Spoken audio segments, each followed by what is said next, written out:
Hello, and welcome to Penmanship, a podcast about Australian writing culture. I'm your host, Andrew McMillen. Today's guest in episode 25 is Luke Williams.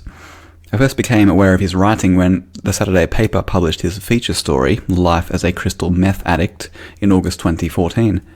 In that story, he wrote about his decision to investigate the issue of crystal methamphetamine abuse by moving into a share house with a couple of addicts, but it wasn't long before the writer became addicted to the drug too. It was an eye-opening article for which he later became a finalist in the feature writing category at the Walkley Awards that same year. I emailed Luke after I read that initial story, and we've been in sporadic contact since, as we're both freelance journalists with an interest in writing honestly about drug use. That story in the Saturday paper led to a book deal with Scribe, and the result was published last month in May 2016. Entitled The Ice Age, A Journey Into Crystal-Meth Addiction, it's a lengthy and detailed exploration of the drug's surge in popularity from both a personal and journalistic perspective.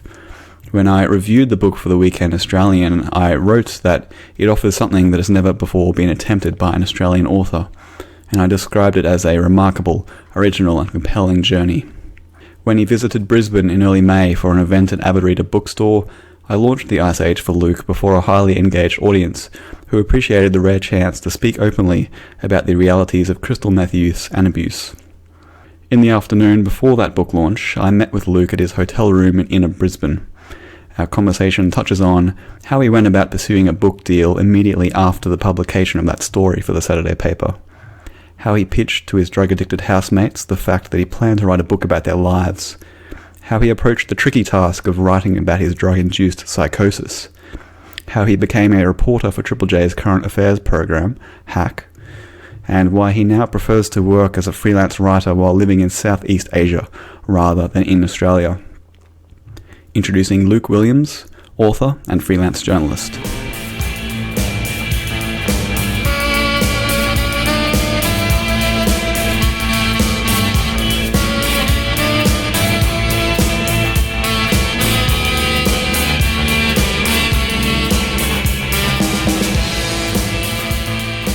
Luke Williams, welcome. Thank you very much. Your book has been out for a week, I think? Yes. Maybe, is it a week today? Yes, it is. Congratulations. Thank you. How does it feel to be a published author? It feels really embarrassing because now it's out there for people to judge and people will be looking at my style of writing as well as the content. So I feel very self-conscious about it. Do you feel proud of the work itself? Not really, no. I feel like I've still got a really long way to go. I feel like I've got a lot of good content, a lot of good stories to tell, and a lot of good journalistic skills. But in terms of getting the writing to where I want it to be, well, that may not ever happen. But that is going to be a long, slow, arduous process of just slowly getting better, and I'm nowhere near where I would like to be at this point in time. How have you found the publicity process so far? How's this fitting into your publicity schedule, this interview? It's been okay. I've had quite a bit of interest in the book, and I guess that's not because it's me or because people are in love with the book, but because it's a topical subject. Well, we're doing a launch event here in Brisbane later tonight, so I'll try not to repeat myself too often in the questions later tonight, but I'm interested in the origins of The Ice Age, your book. What's the story from? Where did that come from? Well, I'm 36 and 2 years ago, aged 34, I started a legal career and I left after 5 weeks because I knew it wasn't right for me, and working in an office all day wasn't right for me, and somehow life had just moved quickly or something over the few years earlier, and I was like, well, I've always wanted to write a book. I've tried twice before and it hasn't worked out, and now is the time to start doing that. So I moved in to a house with a friend who was a drug dealer with some vague notion of writing about it all. And my notion of what I would actually write changed depending on how much crystal meth that I had. So I wanted to, for a long time, write about my friends in this place called Pakenham in the outer suburbs of Melbourne, about 60 kilometres southeast of Melbourne. And I felt like they were living very interesting, funny lives with lots of strange characters, and those sorts of stories weren't being told, and that there was a very kind of middle class view of the world that was coming out of most books, and even books that I was reading, Australian books that were well written, didn't have very exciting content and were always focused on the middle class, and particularly non-fiction books, where you had books by people, I worked a series of office jobs, nothing interesting happened, here are some witty remarks about it, and people are talking about this like this is the book of the century. And I just thought, well, if I can get my writing skills to an acceptable level, then there's a whole lot of stories here that I could tell that I think people would be far more interested in than people's boring lives in office jobs. Living there and taking notes, and also going back over my notes from going into rehab, that I thought would be a book whilst I was experimenting or using the drug. I wasn't exactly experimenting. It sounds like I just accidentally started using it or something like that. But I found that throughout that process, I started having ideas about writing fantasy novels and about writing sci-fi novels. And that's what I thought that I was there to do, and just kind of let everything that was going on around me, just put that to one side. Then I went crazy and became a drug addict, and by the time I came out of that, I realized that there was a book in this. There was a book in the adventures that I'd had there, and in my downfall, because it was something that was basically in the news. Yeah, right. At what point did the Saturday paper feature story happen?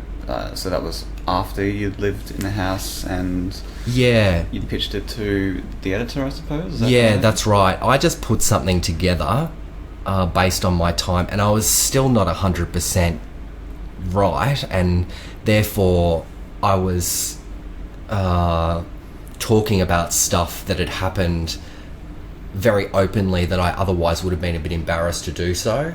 But because I was still coming out of the psychosis and everything like that, it just seemed pretty normal what had happened. And I thought that if once that got published, then I would surely find somebody who wanted to get a book about the topic, because it was so topical, and because it had a bit of a gimmick, because I was involved in the story and I had a psychotic episode and rah rah rah rah.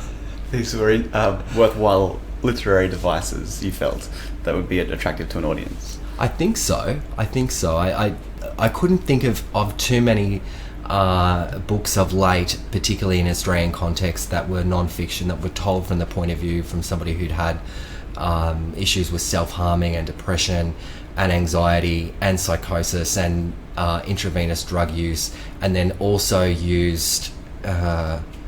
investigated an issue journalistically as well. I couldn't think of that being done recently in that way. No, definitely not. I mean, from my perspective, it's a highly original book and a landmark book, because to have someone who has experience with this drug as a user, but also can write well and articulate what it's like to use the drug, is completely unlike anything I've read before. So I really liked it for that reason, among many others. Thank you very much. Well, I know you have Hunter S. Thompson and William Burroughs and people like that, but William Burroughs was a novelist. Hunter S. Thompson, it was sort of narrative non-fiction. A lot of it was just drug rambling. So yes, I'm hoping that is something that is original, in the sense that it's sort of straight journalistic investigation at times as well.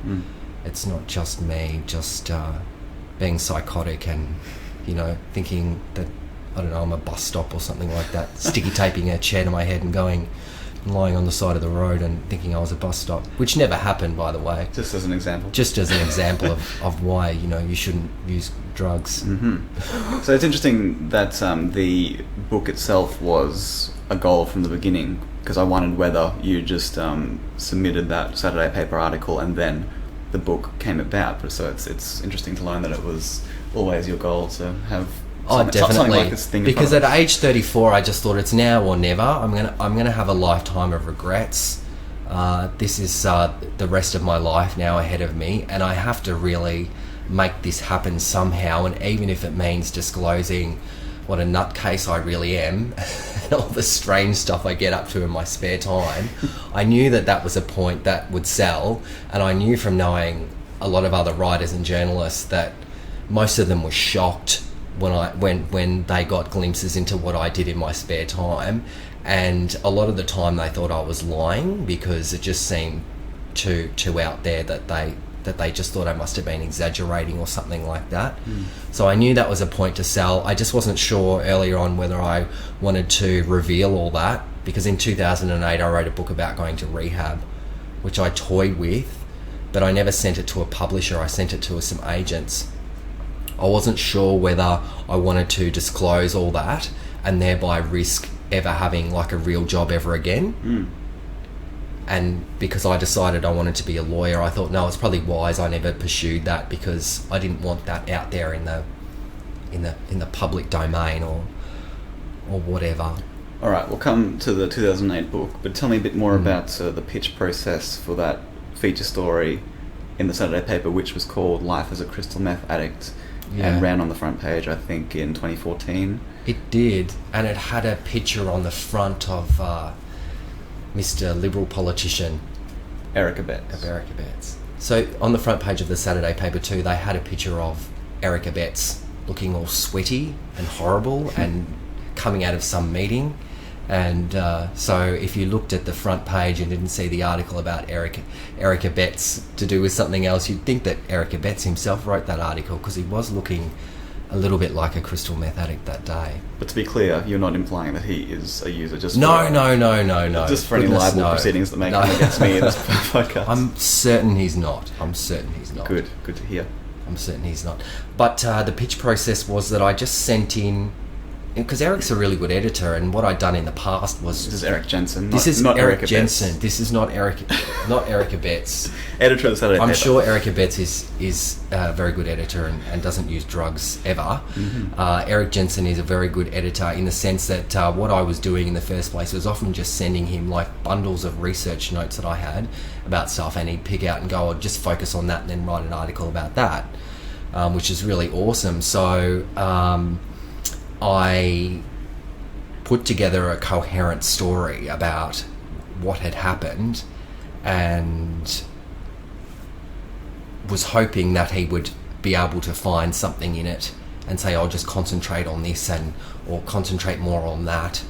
But he just pretty much took it as it is, and he just said, oh, it's thrilling, it's so exciting. And I was very excited to get that email from him, because he knows his stuff, and older editors can be very conservative in what they want to publish at times. So I never felt confident before that about putting any of that side of my life out to an editor, because I thought they'd say no for whatever reason. And often younger editors can be, well, they're more open-minded, but they tend to at times want to over-manage stuff and have their impact, whereas Eric's just got the right balance there. He's a bit of a genius or something. Eric, he is. he's pretty amazing. He's been discussed a couple of times in this podcast. Last with Bernard Zool a few episodes ago, but hopefully one day he'll be a guest on Penmanship. I can pick his brains about his prodigy.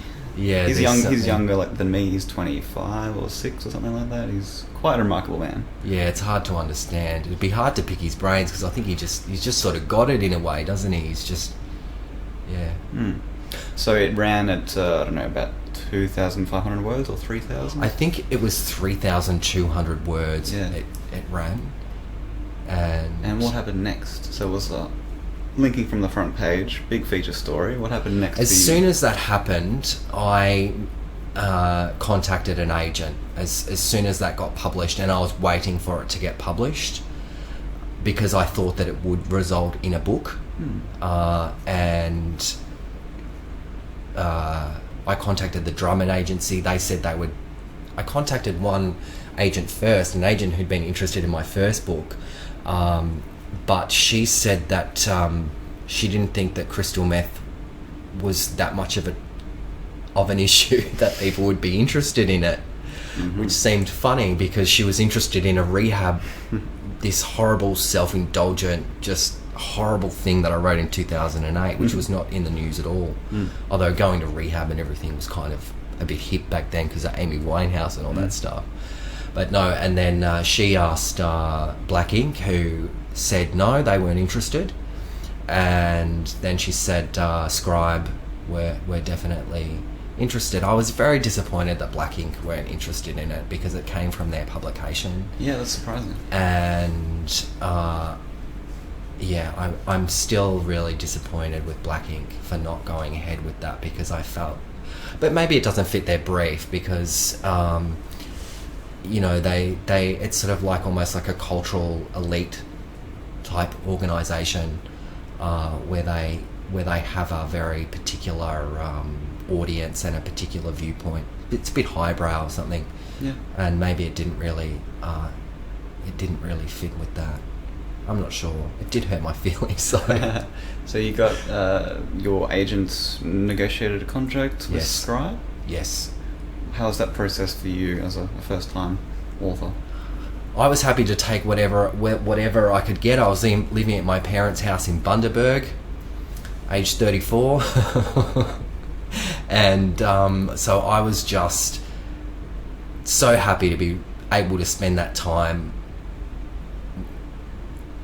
working on a book, and whatever I got, I was happy with. I was very happy that Scribe were publishing it, and I was very happy that they more or less just let me do the way I wanted to do it and didn't try and impose any particular way on the way that I wanted to do it. Right. So I was really happy with that. How much of the writing did you have in hand at that point when you signed the contract? Not very much. I didn't have very much at all. I just had that article and some notes that went with it. And basically the schedule was to get it all done in 4.5 months, which was about a chapter a week. So I was racing to get stuff done to the point where there was just so many errors in it that they said, extend it. They said, well, extend it so you've got more time to do stuff. But I had most of the material there, and I was still a little hypo from the drug addiction because it enhances your dopamine, which is, a bit of your creative force in a way. So I was still slightly manic from all that, which helped me get a lot done. And over the next year I was able to craft it a bit more, but it's still not anywhere near the level I would like it to be at. And if I had more time, maybe, but also it took me, I reckon, about into chapter 4 or 5 before I found my feet, and I was able to work out what my style was and how to say things and all that. Yeah, in the book itself, you go between kind of the first-person descriptions of your experience living in the Pakenham house, and then I guess the journalistic approach of telling the story of crystal meth and how it came to Australia and how it had become more popular in the last 15 years or so. How did you find that navigating between those two modes of writing? I found it a relief in the sense that I didn't feel like my ability as a writer was strong enough at that point in time to carry off a pure narrative non-fiction piece on its own. So I felt like if something was feeling a bit like it's not carrying, I can quickly go to something else that's journalistic. But I think over time, what had occurred to me was that there were problems with the way I was writing up some of that stuff journalistically, in that it was too dry compared to the other stuff, and that there needed to be a way for me to put across that information, a bit like Bill Bryson, who's a book I've got lying around here, who does that very well, where he's able to put across complex dry facts in a very conversational, fun way that anybody could understand and anybody could read. So that was something that I didn't learn until too late, really, because there was a rush to get this book out just looking over the book today, there's patches of it where I've said, well, no, there's a more colourful way of saying that other than this percent and that happened. And I think if I had have done that, then it would have blended easier with the like out there storytelling and the narrative aspects of the piece. What was your research process? You obviously seem to have gone through a lot of policy documents and reports and research. Yeah, how did that manifest itself? Were you going to libraries a lot? I like looking through all that stuff. I'm very obsessive, and it's part of my sort of addictive nature is that I can't stop reading stuff or getting to the bottom of stuff, and so when it's channeled, then it works quite well. I just went from one report to the other, and most of it was downloadable online. I read every book I could find on the topic until I felt like there was a satisfactory answer, and if there wasn't a satisfactory answer, then I would ring an academic or I'd ring an expert in the field and ask them about the missing information that was in the report. I think that Alison Ritter in 2011 did an analysis of drug policy spend of state and federal governments of 2009-10, where she found that around about 65% of all that spending goes on law enforcement, and by contacting her and talking to her, she was able to give me further information that wasn't in the report, like the fact that most of that money is actually going on police, paying police salaries, and most of that is going on arresting drug users. And then from there, there's a series of ABS reports, which took me a while to find what I needed to Google, but went right down to the percentage of people who go to court and what their finalised offences are, which showed that the most likely reason that people would actually go to court is for a drug offence. There's some 80,000 people or so who go to court each year over drug offences, and most of those are on possession charges. And putting those various different data sources together in the end gave me some really satisfactory information that showed just why it is that we have so much money going on law enforcement. And why is that? Can you put your finger on something in particular as to why Australia has been trying to police its way out of drug use for so long? I just think that it's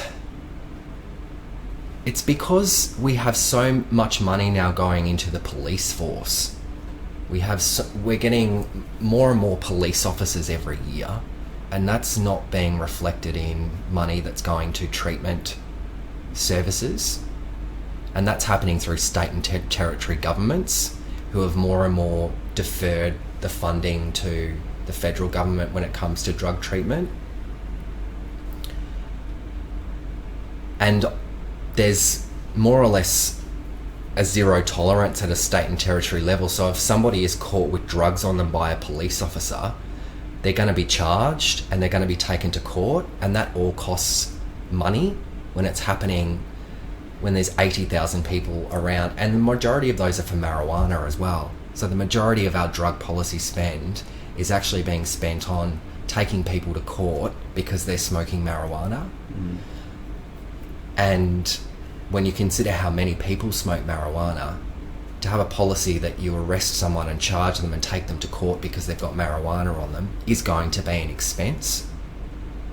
So something has gone wrong along the line, and something needs to be considered, like decriminalisation or some kind of policy, so that resources aren't wasted on taking people to court because they've got small amounts of marijuana on them, which is taking up all our drug policy spend. And in some cases, in some states where you have offences that are built up over time for people, 3 strikes and you're out, then there's people who are actually getting criminal records over time because of this, that it's contributing to them going to jail when it's in a matrix of other offences. And the other thing too is that the statistics which show, among other things, that the amount of people who have gone to prison for drug offences since 1982 has gone up 10 times, from 300 to about 3,000. And the amount of people in prison has gone up about 3 times, from 9,000 to about 35,000, so about 4 times. But it's drug offences that have gone up the same time that we've had all these drug surges, that imprisoning people hasn't necessarily helped.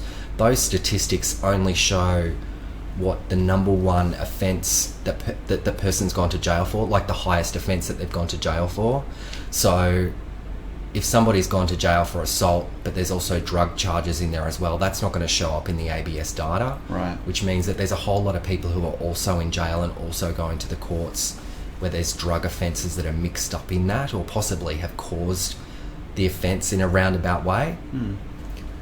It's out of interest, when you were in that Pakenham house living with a drug dealer, how often was police or law enforcement a topic of conversation? Or did the owner of the house, or the bloke you were living with, did he have any run-ins with the police, or were the users worried about being caught or anything like that? After I dobbed them in, they probably had a few concerns. No, well, I shouldn't have done that. But they did get... the Department of Child Services that you're talking Well, about? no, this was before that, and, Okay. and after I had a barney with the guy who I was living with, but I also didn't have anywhere else to go because I'd hit rock bottom, so I went into the police station. But he had been arrested about a week before that, and they were caught with... he used to go to a suburb about 10 minutes down the road. They were caught in the car with negligible amounts of drugs. He had a string of drug offences from way back, from when he was like 18. He was in his early 40s, and he'd been constantly going before the courts, and he did jail time for a little while. They sent him to rehab. It didn't really make any difference, but nothing would have really made a difference because he was just a chronic addict, and he was quite happy just living in his fantasy world all the time. Not happy, but that's just the way he lived. Yeah. So, but no, they wouldn't have cared if they got arrested. Wouldn't have made any difference to them. So the two main characters in The Ice Age are your housemate Smithy and also Beck, who was for a time living there, and kind of they were on again, off and again in their relationship. Yeah. How did you first raise with those two people the fact that you would be writing about them? How did that discussion go? I just said, I'm going to make you famous. Really? No, I can't remember how it came. I can't exactly remember. Because you were up front when you first met Smithy, I believe. Yeah. You said, I want to move in and write about Crystal Well, Meth. I'd known him for a while. Yeah. And so when I moved in there, I had like I was saying, these vague notions of me wanting to write a book about something while I was there. And I was just playing around at the computer at night and stuff like that. And when I said that I wanted to write about them and their lives, we were all pretty much involved in using drugs at that time.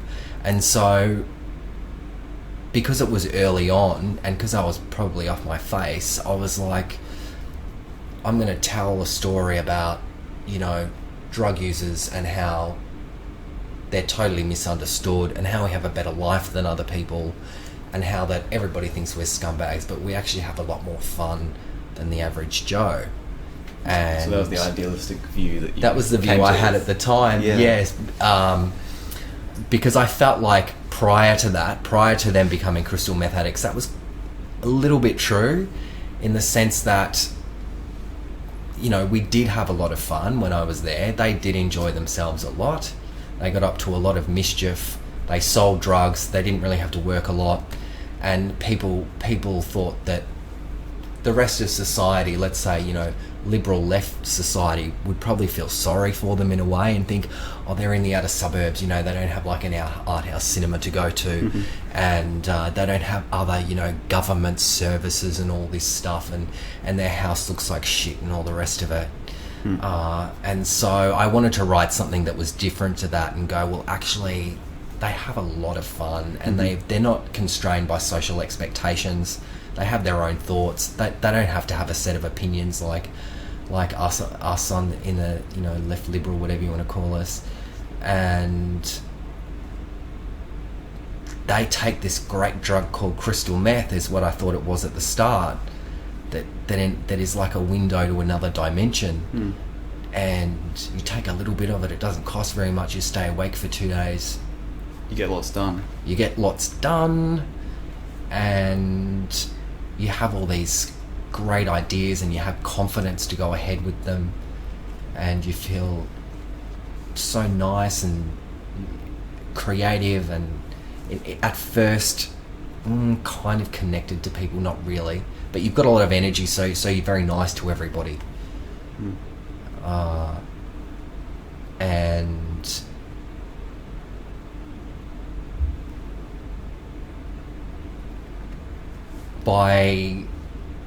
so they knew I was writing a book. Were they happy for you? Or neither here nor there? I don't think they had any notion of...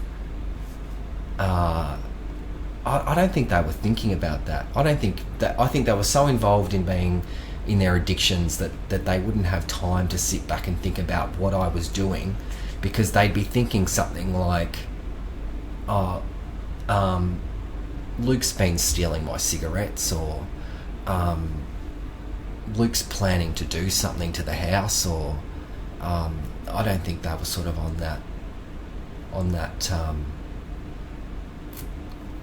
that level enough to be able to comprehend what was going on. But they certainly knew, and they consented in a roundabout kind of a way. I just don't think that they imagined that it would come out as negative as what it did. And when the Saturday paper article came out, they were furious. All right. They were so angry, and Four Corners rang them to talk to them about it, and they said it was all fiction, it was all made up. And because aside from anything else, Smithy, and Smithy's not his real name, his real name is Erica Betts. No. That is a joke. That is a joke. That is not true. Was not out about his bisexuality, for one thing, let alone the drug addiction and all the rest of it. But in the lead up to that article going out, I'd been contacting Beck and saying, you need to really get your shit together, because I think there's a risk that you're going to lose your kids. I know you can't see it, but you really need to. And she just completely ignored me. And which is how you ended the Saturday paper story, by just essentially copy pasting a Facebook message you'd sent to Beck saying you need help. Yeah. And you ended it quite beautifully, and sadly she'd seen the message but she didn't reply. And that's what she was doing, and that went on afterwards. So in that sense, I felt like I was justified in putting that out there, because I tried to talk to her about it, and I was hoping too that she'd see that article and she'd realise.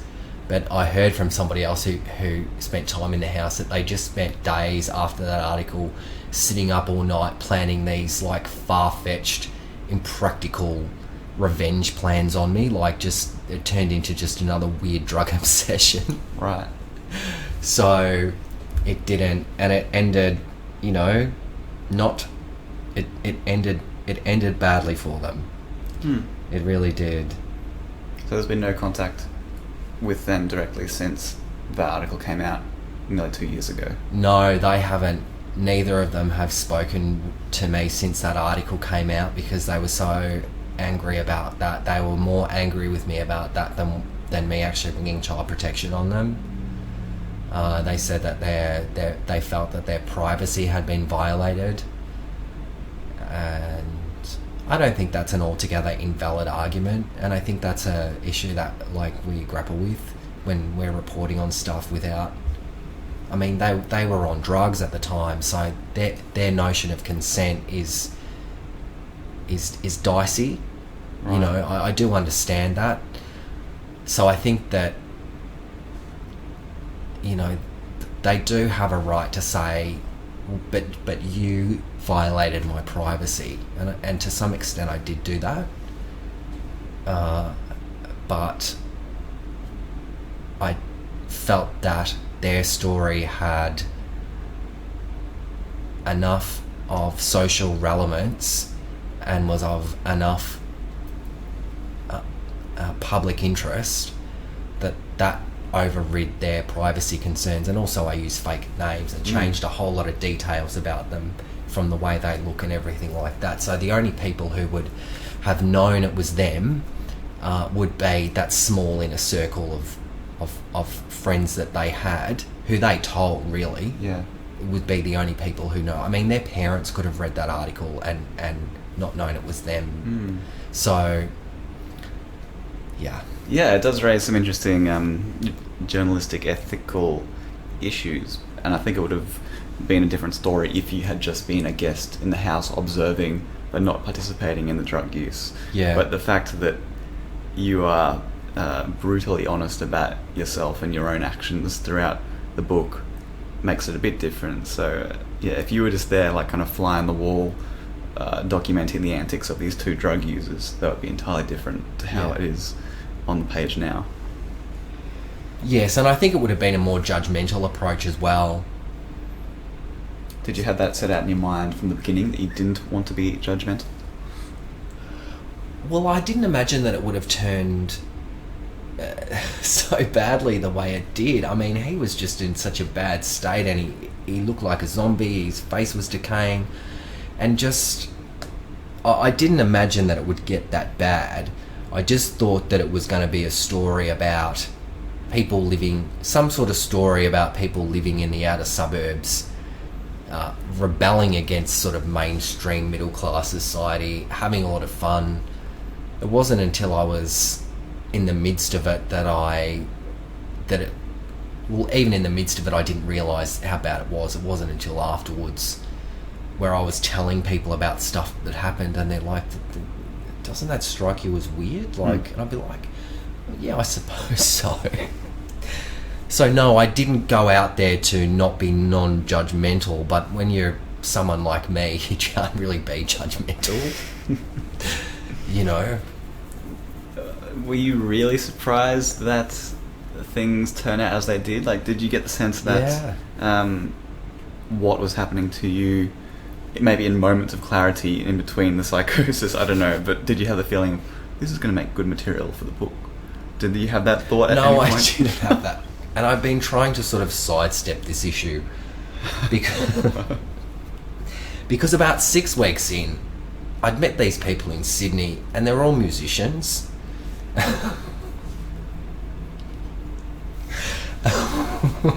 For the record, Luke has his hand in his head in his hands. And Go on. And I thought that they were communicating with me via telepathy, and they wanted me to be a musician, specifically a rapper. And so I put all this book aside, and I was working on all these fucking... writing songs. Yep. But they were just usually just bits and bobs from other songs that I put together. Medleys. And so I was like, thought I was on this new discovered path, and that all these people were sending me all these telepathic messages. And so I wasn't thought I didn't need to write a book anymore, because I was going to have this music career. So I had all these delusions of grandiosity, which were in the end helpful, because I did actually manage to write at least some rhythmic poetry, which, you know, neuroplasticity and all that, it's good to try and do different things. So no, I was totally not thinking about the book at all at that stage. And also, when you're on crystal meth, you get into repetitive loops. You have short-term memory loss. So I was doing stuff like thinking about something for 20 seconds, and then I'd forget I was thinking about it, and then start thinking about it again until somebody came up to me when I was standing in the kitchen and says, you've been standing there doing like the odd bit of lap for 12 hours. And I was thinking about the same thing over and over and over and over and over again. It's like OCD with just short-term memory loss. So no, I wasn't thinking about that. It wasn't, but I did realise once I got back to my parents' house about 3 weeks after that, and I started writing stuff down, but still not fully, because it still seemed quite normal to me. And I was like, oh, there is some amazing material here, most definitely. And the deficiencies I still have in my writing won't matter that much, because I've got all this stuff here that that's just going to make a good story. It doesn't matter how I write it, that it's all going to come together really well. So I was really happy about that in a sense. What was the actual reporting process in the house then? Like, was it a case of having a notebook and pen and a recorder like I have in front of me now, or was it just lived experience? Because Beck was always like, you're writing this story, like, don't you need to get a recorder out and do all this kind of stuff? But we could just never get it. Like, we just never got our shit together to do it. Your source was prompting you to record. It's always like this little recorder thing you've got here, and I'd bring it along or whatever, and there'd be no batteries in it or something like that. And she'd be like, you need to record this. And there was a few times when Smithy was... Because I told him that I was on this journey thing, right? And I was telling everybody I was on this journey. And all the psychotic episodes were all part of this journey I was on, where I was going to become this creative person. And after a while, Smithy started telling me he thought he was on the journey as well. And he was just... And stuff like that, some of the stuff he started coming out with, like saying about all these people he'd murdered and everything like that. And, oh, God.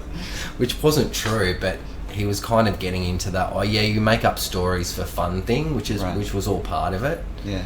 And I should have definitely recorded it, but I have a good memory for things, and I just wish I had have recorded it, because the way they have such a unique way of speaking, because they're unfiltered, that they haven't been regulated by society or anything like that, and so they have their own way of talking.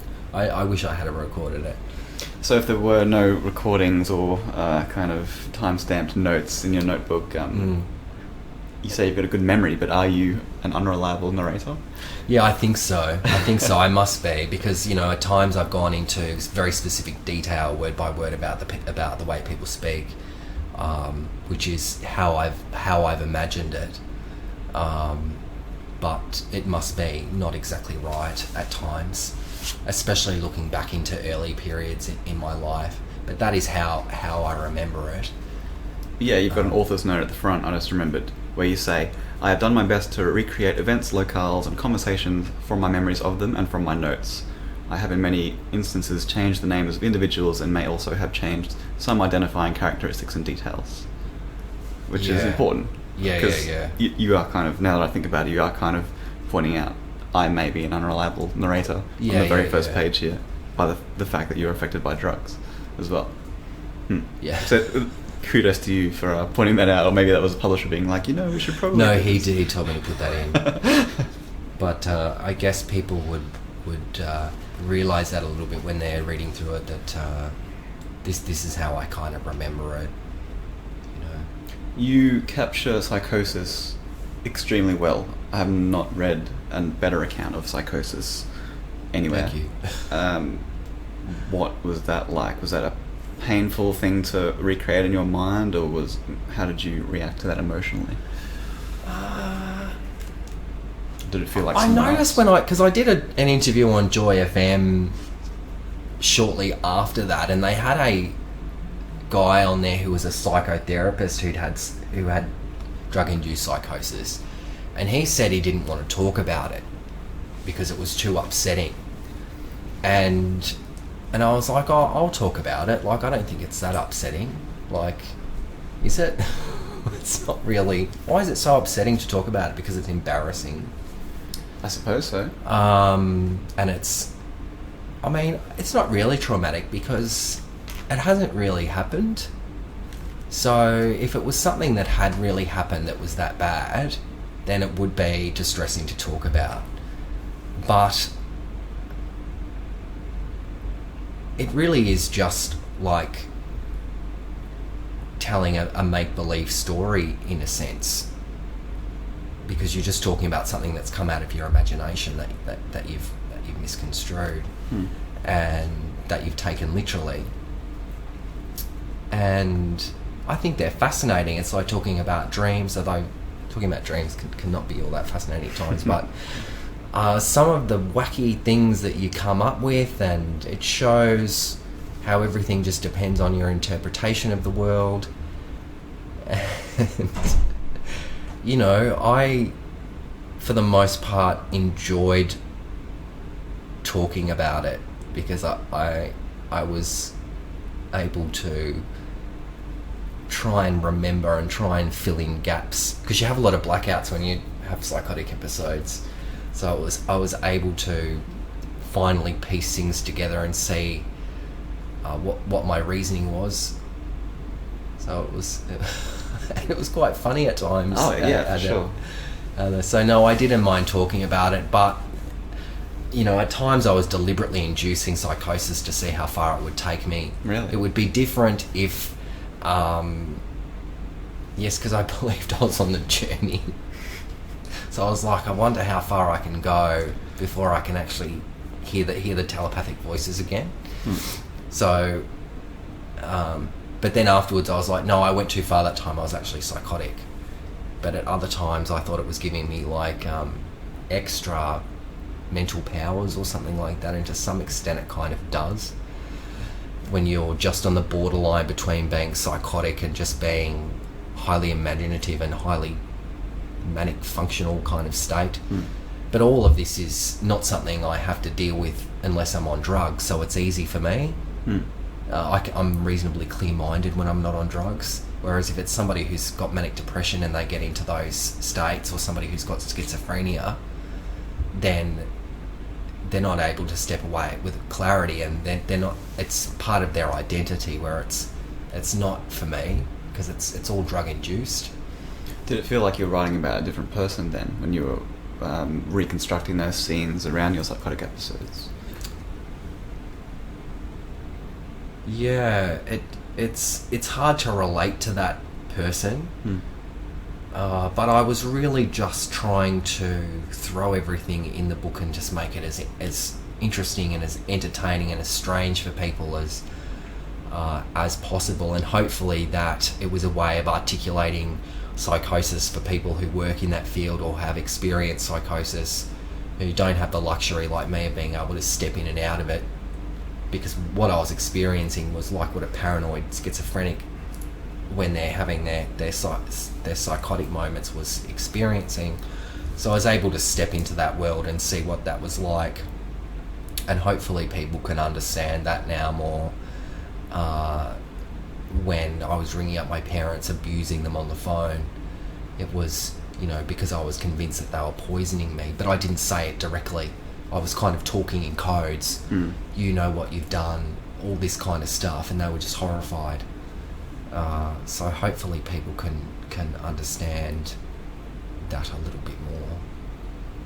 Well, on the topic of trauma, you wrote movingly about your upbringing and some of the traumatic experiences that may have contributed to your drug use in later life. What were those parts difficult to write? And perhaps those parts were very difficult to write. Perhaps absolutely. You could give a brief overview of where you grew up. And I grew up in a town just past the outer suburbs, about 15 minutes past the outer suburbs, not far from Pakenham, where I wrote the book. It's sort of heading slightly the other direction. And it was a little bush town, and I went to a private school in Pakenham first. I got expelled from that school. And then I went to the local bush school, which, and like when I was in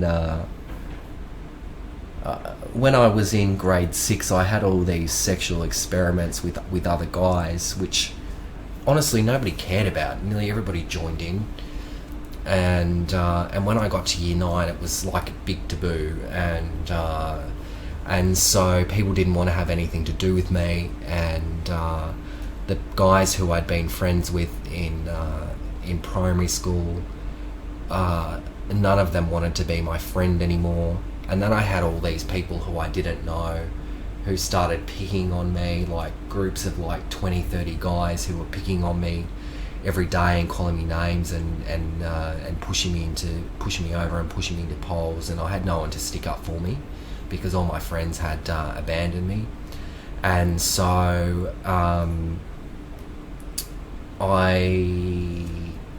I put up with that for about 2.5 years, and I had it basically from as soon as I stepped on the school ground until I got off the school ground. And prior to that, I was kind of like a dominant sort of personality, sort of, you know, one of the populars, and I'd always looked at the kids who everybody picked on, and I used to think, how could you live with yourself? Like, how could you get up every morning thinking I'm, you know, Harry Hertog or whoever it was that everybody used to pick on? And then in a very short space of time, I was a complete outcast, and you know, the teachers were nasty to me. Everybody was just incredibly nasty to me for years on end. And I responded in the end by printing off a whole lot of information, like gossip I'd found out about these people, and got people to sign a petition to say that they didn't like them, and then I stuck it up all over school, and then that spiraled all out of control, and they were threatening to kill me and call me at my house and stuff like that, and I had to do school by correspondence. And I wanted to leave school. The other thing is that during that time, just before all that happened, is that I'd written this story about, at school, I'd written a story. We had an elderly geography teacher, a female, and I'd written this mock erotic story where everyone in the classroom had sex with her, right? And it was supposed to be funny. And so everyone thought I was weird because of that beforehand. So before all that gay stuff came up, people were like, oh, there's something wrong with you, like, oh, he needs to see a counsellor or whatever else. And the school suspended me for a week, and I'd only just been expelled from my last school. And I had to go and see a counsellor and all this stuff. So that was one of the first things that came up. But yeah, I wanted to leave school and not go back, but I eventually finished school by correspondence. During that same year, when I was in year 12, my mum started going a bit weird. Like, my dad's got bipolar. My mum is like, has her moments. I don't know what you'd say, but she started going just a bit nutty at times. And because I'd actually made friends with people by that stage, because I'd met like these alternative types from my old high school, she started to feel very rejected that I was going off to my friends' houses on the weekends and dressing the way I wanted to and all that stuff. And we had this spare change money jar, and I stole $10 out of it one day, and she threw me out of the house. And so I didn't have anywhere to live. I stayed with my friends. But that went on for about 3-4 weeks in year 12, after I just had to leave the school because of everything that was going on there. And I think stuff just got on top of me. By the time I finished year 12, I started taking drugs, and it got to the point where I couldn't leave the house unless I was on drugs, because I felt so anxious all the time, and I was having panic attacks. And so ecstasy and speed around that time. Yeah, I was taking ecstasy and speed and acid as well. And the only time I was leaving my room is if I was on drugs. Like, I was just depressed all week, and that just sort set in a pattern for me that I had a lot of trouble breaking for a long time, because it was the only thing that gave me any kind of relief. There didn't seem to be any understanding at the time about how those issues can affect people being bullied like that. It was only just a new kind of a new idea then. And that generation, our generation of gay guys, really had it tough. And you look at the successful gay guys in society, there's not actually too many from my age group. There's a lot of younger ones that are coming through now. People like Tom Ballard and you know, there's tons of them now. And then the older generation, where you've got people like Paul Mack, and there's a whole lot of them. But my generation, even some of them are only just starting to come out, like Ian Thorpe and whatnot. It was a very tough generation. It was just after AIDS. There was a big counter-reaction towards gay rights, and it was a really tough time. And so if I went to see a psychiatrist, they would just look at me as an individual and say, well, let me just get out my graph and see. And inevitably I'd been diagnosed with a personality disorder or something like that, rather than somebody who's just had a hard time. And medications didn't work, and yeah, it was a tough time, and yes, it was necessary to write about that. Did you find that you could only do that in kind of short bursts, that writing about that traumatic period in your life?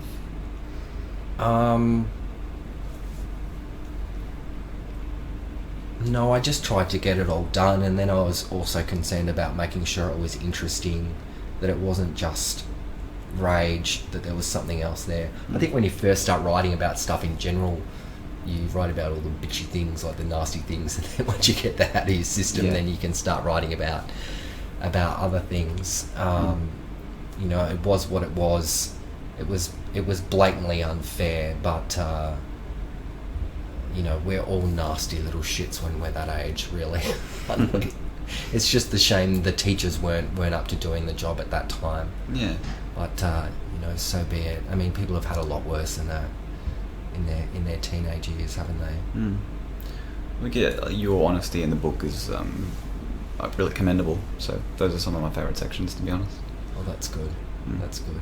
I mean, how do we make sure people are nicer to each other at school like that? Because I mean, I was picked on, but when I was a popular kid, I remember doing some incredibly nasty things to kids and not even think twice of it. And then years later I can sit there and dwell about all these terrible things that have happened to me and not think twice about the stuff I did prior to that to other kids. Is there some way that we can make kids nicer to each other when they're at that age?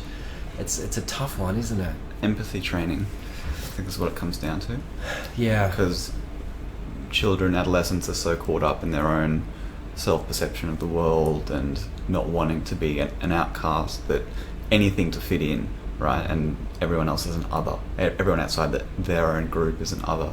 So yeah, I think empathy training would help in that. It can help children imagine people other than themselves and how their words and actions might affect them. But tricky area to teach in.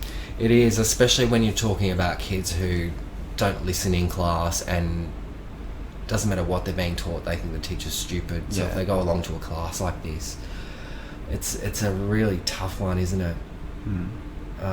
You know, even when I was a little kid, I remember what I used to do to bugs and stuff like that when I was little. You know, and just how cruel we can be at times as kids. It's a hard one, and I don't want to make that an excuse for why I use drugs either. And I may not have had the problems with anxiety or the problems with definitely not the problems with psychosis if I did, but I hadn't indulged in drugs afterwards either. So, well, it seems like you've been creative from a young age. If you were writing fiction fantasy stories about your fellow classmates having sex with a teacher at a young age, so where did that come from? Were you a big reader as a child and you always aspired to be a writer? Or?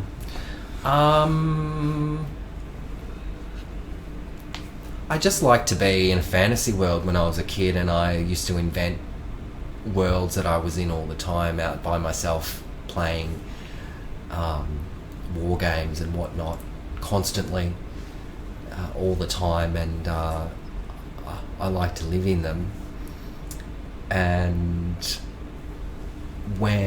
But it wasn't tapped into by anybody as seen as something that I could do as a career, because my parents were like working class. My dad was a slaughterman, and we lived in a small house, but they were upwardly mobile as time went on, and they got money. They were like, you know, Howard's battlers, Howard's aspirationals, even though I hate that expression. And so the fact that I was reasonably bright meant that they saw me as taking like the next rung on the ladder, as Mark Latham used to say, taking the next rung up to become, you know, like a middle class professional. That kind of nurturing of people's potentials doesn't happen in public schools. It really doesn't. When I went to the first private school, even though I did get expelled, I did have several teachers say, oh, you should be a writer, you should write movies. But then I would have other teachers say, that's a pipe dream, don't do that, you need to concentrate on something else. But my parents never encouraged that, because I think they did see that as being too risky, too much of a pipe dream, that I was bright enough that I should just have a middle class career. And then instances like that at that school where the teachers there, and I reckon a lot of public schools are like that, and they just see that as misbehaviour, and there's nothing that we need to tap into or channel into something. It's a sign of a perverted mind, the fact that he was talking about an entire classroom having sex with an old woman who shit her pants as a result. So I needed to go and have a counsellor about that, a counselling session about that. I mean, they surely must have realised I was sexually aroused by it, and then it was all just, like... For a laugh? It was all obviously for a laugh. So these are all the resentments I have. These are the people I can blame for my life not going right. See, the kids who picked on me, and then my parents for not helping me with my talents, and these are all the people I can blame and say, well, this is why I haven't been a writer for a big part of my life, and this is what my writing isn't good enough, and this is why this is all their fault. I don't buy it. You moved into radio reporting in your, early 20s, perhaps? Yes. How was that? I think you were a reporter on Triple J's Hack for 4+ years? Yeah, I was. How did that happen, and what kind of things were you reporting on? Well, when I was 22, I tried to write a novel, and there was just nothing there. I just had this ambition to be a writer, but I had nothing to write about. And in between that, I was doing like jobs as like telemarketing and like being a glassy and doing all this other kind of stuff, which I just couldn't stand. And I was always poor on the time, and I was constantly shoplifting, which I still do today, by the way, even though I don't need to. It's just about habit that started. Yeah, there's a big pile of stolen goods in the corner of this hotel room, I'll note. I'm joking. I got caught in Thailand, by the way, but that's another story. And so when that didn't happen, and I was freelance writing articles at that time, and some were getting published and some weren't, and I got to like the age of like 23, and all my peers and just everyone seemed to already have a career and had their shit together, and I didn't, and so I thought that I needed to concentrate on something, and I felt like I was good at radio, and it was status because it was in the media, and it was easier than, because I'd done like community TV, and I always hated having the TV in my face. It seemed like it was more niche, there was less people trying to get into it, so it would be easier to get into and easier to succeed in. And so I did a radio show on a community radio station, and I got invited to do like a training program with Triple J to be a reporter. And what I wanted to actually do after a while was to do a show, because those were the people who seemed to be the people with all the status and the money, and you walk into any ABC and there's big pictures of the presenters everywhere. And I think I got a little bit preoccupied in that, and I was sick of feeling like such a shit kicker around there. So I reported for a long while, and my favourite person who I interviewed was a guy who had sex with his dog. All right. And he lived out in the mountains, or just below the Dandenong Ranges, and he rang in the station because we did a call out on the radio for people, which is what was great about working there, because it was so easy to find people, because you could just call up and say, are you this, and they'd ring up. And he called in, and he didn't live too far away, and he came to the door in like a grotty singlet, and he had, like Andy from Little Britain, the guys he's like retarded. He's a retarded character. like big thick glasses and long hair and grotty, and the house is a mess. Smelt like bong everywhere. And he had pictures up on his wall of his dog who'd passed on everywhere. This female Labrador. And when I started telling him that I had a female Labrador when I was growing up, because it was awkward, you could see him start to lick his lips. Wow. And he had a tattoo on his leg from the knee upwards, which was a horse with a gigantic erection that was kind of looked subhuman, but it was still a horse. And he had God tattooed underneath that. He said that's his God, and he said he would sneak in to paddocks of a night and suck off the horse's dick. Right. So that was probably the highlight. That's a pretty memorable story. But going out and doing that every day and then editing it back together day in, day out, every single day, having to find a story just wore me down after a while. Yeah, right. It's funny that you produced 4 years at Hack into one story about a guy who sucked off horses. Yeah. But I think it helped me. The thing with radio is that you are supposed to speak directly to the listener. So a lot of, you may not realise this, or things like that, which is very helpful and very helpful for something I realised I wasn't doing enough of when I was writing this book, which is trying to make dry facts interesting and conversational. And so it did help me in the end. Did you find it easy to talk to people as a reporter? Oh, I did, because I'd had a lot of life experience, because I wasn't straight out of uni and I'd done all sorts of things and lived with all sorts of people, and because of, my friend Beck and all her lot, I was always able to find strange people to talk to, and was able to get along quite well with them. And we had one story where Beck got together all the weirdos from her town in Cockatoo, and we all made magic mushrooms together. And that was recorded as a hack story about how to make magic mushroom tea. Oh, right. And then we all sipped it, and that was the end of that. There was a cooking show on TV, so we all used the music from that.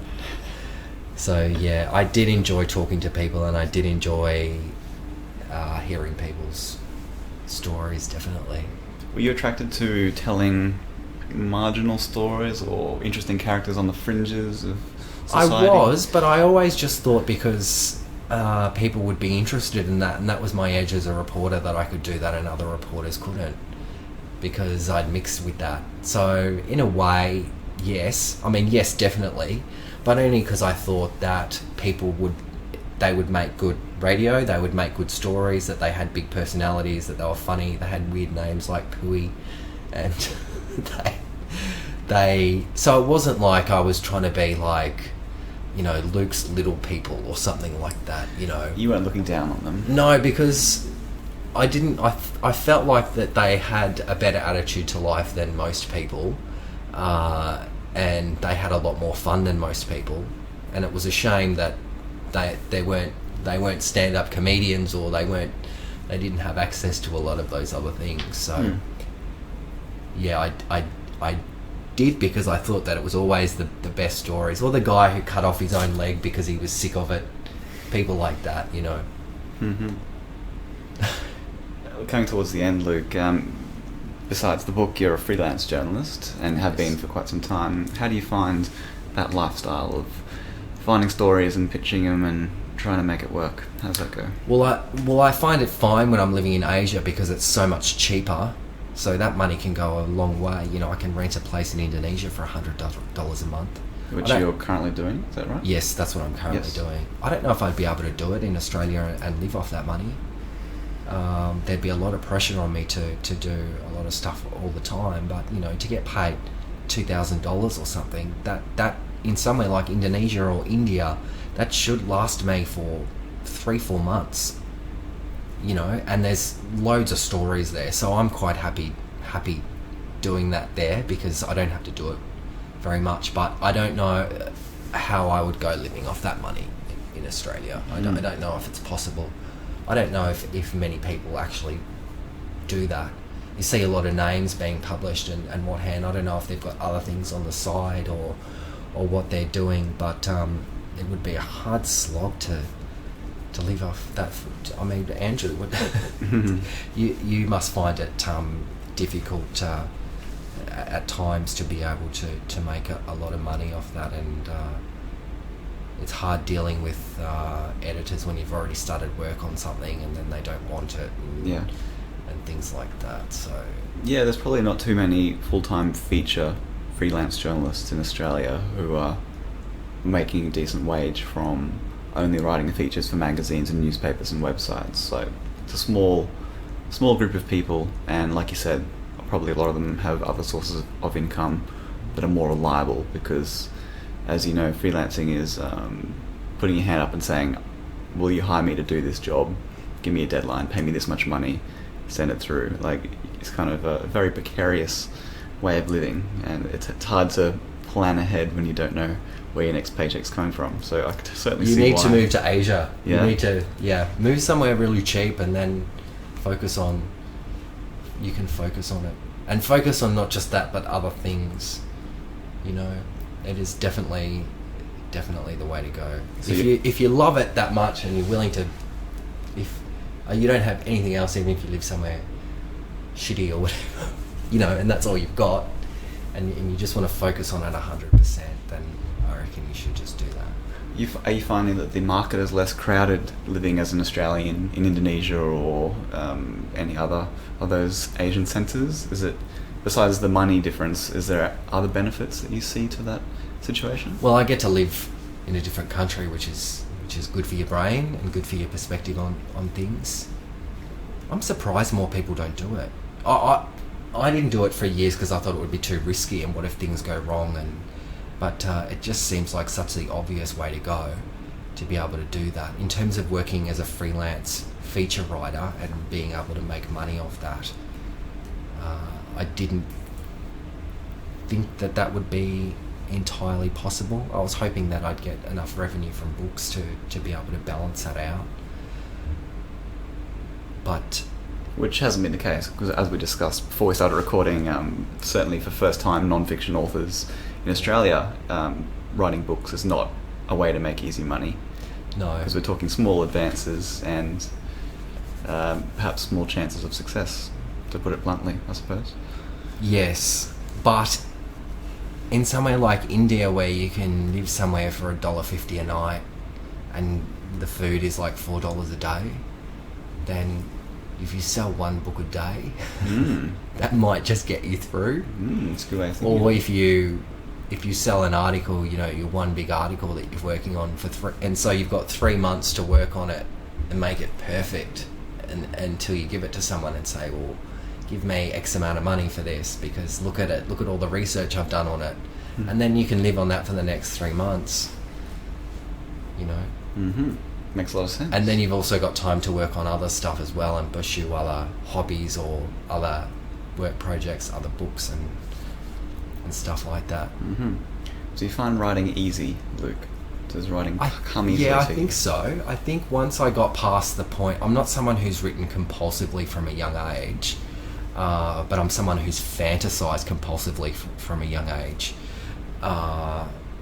Once I got the confidence to go, it doesn't matter if it's not perfect, just keep on doing it. Once I'm in that flow of it, then it just comes, you know, thousands of words at a time.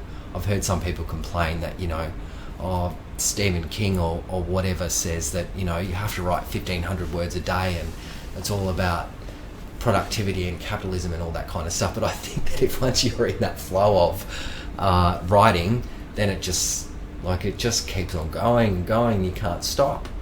Once you just let it, once you feel the rhythm and you're just in it, then it just comes, and then you have that period afterwards where you go, okay, now I have to look back at it and with a critical eye and work out what's good and what's not. But I'm sure of that 5,000 words that I wrote, there must be, you know, 500 or 1,000 words that are okay, or it's given me an idea to do something else.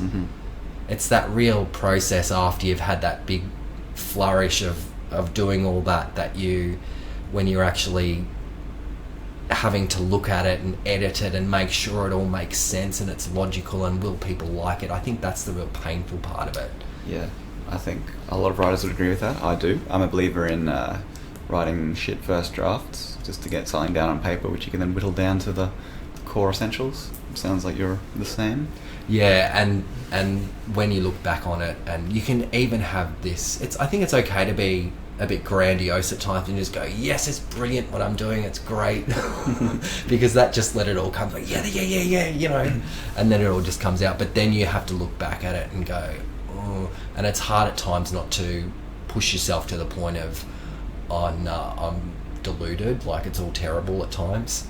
I think that's really hard. That's when having a good editor comes into play, don't you think? That yeah, absolutely. Having someone to tell you where you need to go and what makes sense and what doesn't. Where you're being too grandiose. Yeah. And to also give you some freedom to go, well, I can see that you've let go of a bit of logic here, that you've just sort of opened up maybe another part of your mind where you're just trying to be a bit flowery or decorative and emotional or something like that, and allow that, not just go, this doesn't make sense, you know, this is all just, you know what I mean? Like, yeah. And then to have that process where you're looking at it from a more logical viewpoint of, does that make sense as a story? Does that flow from one thing to another? All the rest of it. Does that completely contradict what's just been said there? All that sort of stuff, you know? Linear thought. Yeah. You wrote in the book, writing and meth seem to be a very good combination. Do you miss having that kind of stimulant to help you? I never said that, no. No, I said I'm quoting from the book. It's right No. There's an asterisk next to that quote in the book, page 211. Oh, definitely, but it doesn't guarantee you good quality. What it did was get me in the pattern of actually just writing. I don't actually have trouble with sitting down on a piece of paper and just writing, and I can write like 3,000 words a day, but the problem I have is making sure it makes sense and and making sure it's quality stuff. So anyone can sit there and be like a drug addict and just ramble shit. And then they might have a pen and paper with them and decide they're going to write it down. That's not the difficulty I have. I don't need motivation to get writing. I need to ensure that it's good quality and that the attention to detail is right, and that you can't do that when you're on drugs. No way. You can have good ideas, but I don't have problems with generating ideas. It's the getting the attention to detail right, getting the quality of my sentences right, better in particular, so they're not so cliche, which I think happens a little bit from a journalistic background. You know, I don't necessarily want to be literary, but coming up with original sentences, with original phrasings of things that sound slightly poetic at times, that's something that I'd like to work on, and that takes attention to detail, I think, and that takes, you know, months and months of looking at the stuff you've written and going over it and making it just sound right and be stylistically right. You can't do that when you're on meth, because you think everything you're doing is fantastic. Well, you're in Australia for a couple of weeks to promote the Ice Age. Yes. And then what? What's next, Luke? Well, I'm going to Indonesia, and I am going to be working on a new project, which is a novel, which I did have an idea for, where I was in my borderline psychosis experimentations, where I was having vast images of different things, but that's not to say that I couldn't have done it without drug use, because I've always done that. I just repressed it because it wasn't economically useful, but I used to do that when I was a child, you know. So it's like a fantasy novel where there's a 37-year-old stripper, and she becomes friends with a 52-year-old woman who is a former lawyer, and now she's a kitchen hand, and they have a whirlwind friendship that ends suddenly, and then the stripper decides she wants to reconnect with this woman, only to discover that this woman's left a long note explaining to her that she's actually from another dimension, and the note's about 15,000 words, and as she's reading this note, the stripper's having her own breakdown until finally at the end of the note, the kitchen hand explains how she can get into this other dimension, and she's left with the choice of whether she wants to leave her life as it is, whether she's happy with the way she is, or whether she wants to take a chance and go into the other dimension. Because in the other dimension, this woman is in fact a male, and she's a half albino male whose family has been killed by some people in the town. And she had been plotting her revenge, and something happened to her where for some reason she travelled forward in time, and or through into this other dimension. So the stripper has to decide whether she wants to take the chance and step into this other dimension and become something completely different, or whether she wants to remain in her life as a dirty old stripper. So wow, yeah. Jesus. So as you can see, I don't have problems generating ideas. Yes. The problem is getting all that right, getting all that attention to detail right, and making sure that that makes sense, and that it doesn't just sound like I'm just a bit drug fucked. So that's why I'm not taking drugs now, because I've got enough of that big thinking, imaginative kind of thinking. It's about being disciplined, looking at my sentences, looking at the story. Does it make sense? Are people buying into this? Or is it just stupid, you know? Mm-hmm. So I'm pretty excited about having time to work on that. Yeah. And in Indonesia, on $90 a month, I can do that, you know? And between that, you'd be doing freelance work where you I don't think I'll need to. Oh, okay. I don't think I'll need to for at least 2 months of me being there. And then I'm coming back to do Byron Bay Writers Festival. Mm-hmm. I'm getting paid for something for $2,000. And I think in Indonesia, I think that 2 months, $2,000 I could do very easily. Because the food is, you know, $1 a bowl. It's $90 a month for the rent. I can do that easily and not have to do any freelance. It makes it sound like it's a chore, doesn't it? Sometimes it's a bit of a chore. Can be. But I don't think I think I can have 2 months clean working on that project. And just finally, before I forget, if The Ice Age is a massive bestseller, do you think there'll be publisher interest in your 2008 book about rehab? No, because I was run out of money in Nepal, so I sold it to SBS. Oh, really? Yeah, I sold it to SBS Online, and they published it. Oh, right. So that was the Rehab Diaries. Yeah, which was published earlier this year, or late last year. But what I can do is turn it into a novel, and turn it into and change all the characters slightly, and then, you know, make out like I joined a cult or something because of it. Or me and my friend Sam, who I met in there, or Max, who I met in there. We get out there and start killing people or something like that. I can change it to that. All right. Or find a portal to another dimension. Sounds like it won't be too hard. Thanks for talking to me, Luke. Thank you so much. It's my pleasure.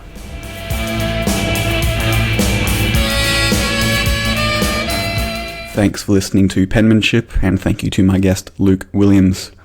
If you'd like to support this podcast, there's a couple of ways you can do so. The first is you can leave a review on iTunes or Stitcher or your podcatcher of choice. This will help other people find the podcast more easily. You can also share it with people in your life, friends and family who enjoy reading and talking about great Australian writing. You can find show notes to this episode and all previous episodes at penmanshippodcast.com. You can also find the podcast on Facebook and on Twitter at penmanshipau. The theme song for Penmanship, as ever, is Eternally Yours by Laughing Clowns. That's it for now. Until next time.